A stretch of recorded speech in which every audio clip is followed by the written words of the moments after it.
Welcome on Smartness TV. Today you have dialogue and we prepare for you conversation on the phone. Murakaza neza kuri Smartness TV. Umunsi twabateguriye ikiganiro. Tukaba twabateguriye ikiganiro gikozwe kuri telefone. Conversation on the phone. Hi my cousin. Hi my cousin. Bite mubyara wanjye? Who am I talking to? Who am I talking to? Ninde tuvugana?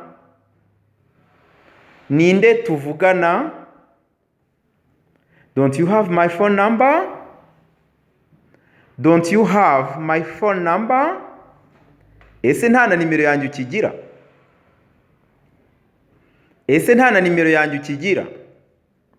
Sorry, my phone was stolen. Sorry, my phone was stolen. Nyihanganira, telefone yanjye yaribwe. Nyihanganira, telefone yanjye yaribwe.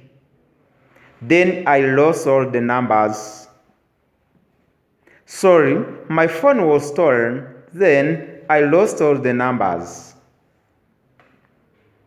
Nyihanganira, telefone yanjye yaribwe, nuko mbura nimero zose. Telefone yanjye yaribwe, nuko mbura nimero zose. Is your cousin? Is your cousin?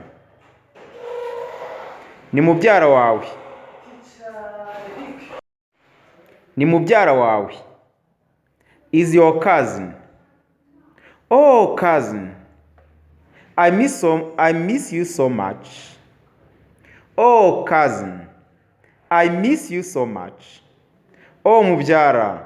Ndagukumbuye cyane. Oh, mubyara. Ndagukumbuye cyane. Tomorrow I will go to help your grandfather. Tomorrow I will go to help your grandfather. Ejo nzajya gufasha sogokuru wacu. Ejo nzajya gufasha sogokuru. I wish you a good journey. I wish you a good journey. Nkwifurije urugendo rwiza. Nkwifurije urugendo rwiza. Thank you. Thank you. Murakoze. I repeat again. Hi, my cousin. Who am I talking to? Don't you have my phone number?